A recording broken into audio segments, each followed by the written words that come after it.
First, if you are planning on doing business in China, what are some of the basic rules of etiquette you might expect to encounter?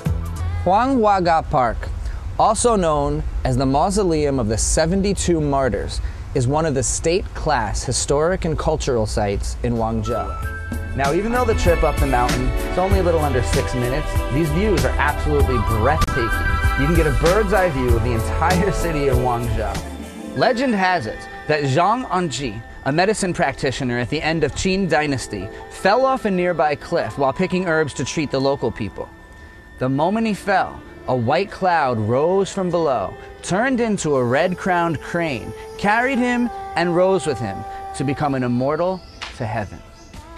Nungrun Temple, or as I call it, Nengren Temple, sits right in the heart of Bayun Mountain. A relatively new temple, it was built in 1851. Now there are also places in the city of Guangzhou that you can visit that are off the beaten path, like this village called Tuhua, which I found thanks to the help of my Chinese guides. I would never find it on my own, but here you can get a little taste of the old world China and how things used to look. There's some old temples here that are not refurbished and they're not fixed up. They're looking pretty ancient in condition, and we're gonna get a look at what things look like away from the tourists. This is just one of the many fascinating places you can find yourself if you truly take the time to discover Guangzhou. This temple is a place where people would come to pray just before going out on their boats to ask for protection while working on the river.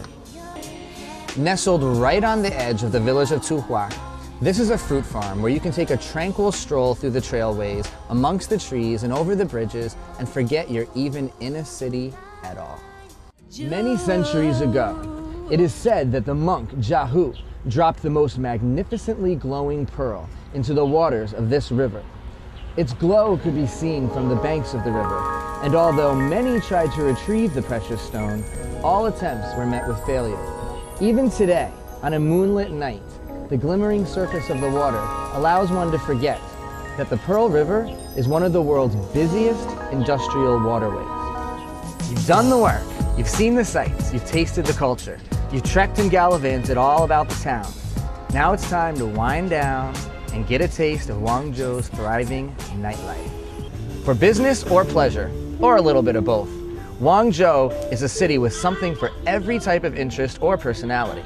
From the mad rushes of the crowds to the silent wonder of the temples, from the fertile marketplace to the quiet corners, from the negotiating table to the happening clubs, Guangzhou is on the cutting edge of a new economic boom in China, bursting with opportunity and productivity at lower costs.